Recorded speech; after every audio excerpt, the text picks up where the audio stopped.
হযরত ইদ্রিস আলাইহিস সালামের কাছে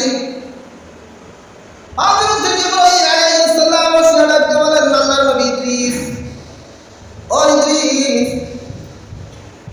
আজ থেকে আল্লাহ তাআলা আপনার জন্য একটা সুখবর দিয়েছেন। সুখবরটা হলো এই যে আমি খবরটা আপনাদেরকে জানাচ্ছি, আজ থেকে যতগুলি আমল করবেন আল্লাহ তাআলা আপনাকে ডাবল সওয়াব দিবেন।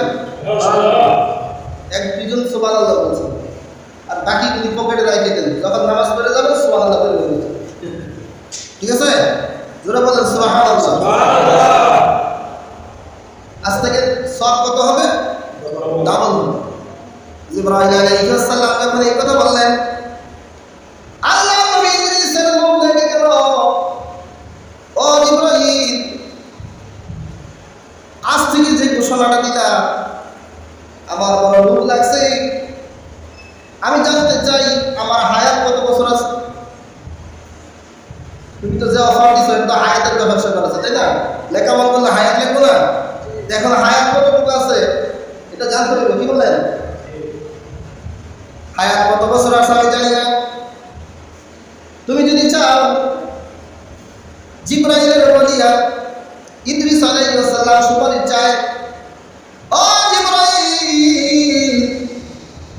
তুমি আজরাইলের দপ্তরে গিয়ে বলে দিও, আজরাইলের কাছে যাও, শোনো আমি ইদ্রিসের হায়াত কতটুকু আছে। আর তুমি যদি না যাও আমাকে সাথে নিয়ে যাও, আমি দেখবো। সুবহানাল্লাহ বলবেন। আল্লাহ নবী ইদ্রিসের কথা শুনিয়া জিবরাইল আলাইহিস সালাম একটা পাখা নিচু করে দিলেন। ইদ্রিস আলাইহিস সালাম আল্লাহর পয়গম্বর পাখার উপরে উঠে গেলেন। উঠিয়া চলতে চলতে প্রথম আসমান, দ্বিতীয় আসমান, তৃতীয় আসমান, চতুর্থ আসমানে গিয়ে থেমে গেলেন। চতুর্থ আসমানে হযরত আজরাইলের দপ্তর। সুবহানাল্লাহ বলেন। হযরত আজরাইলের দপ্তর হলো চতুর্থ আসমানে।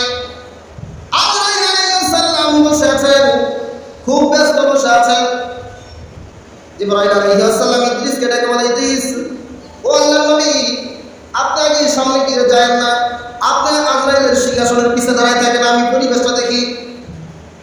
একদমের সামনে যেতেন, পরিবেশ দেখতে হবে না?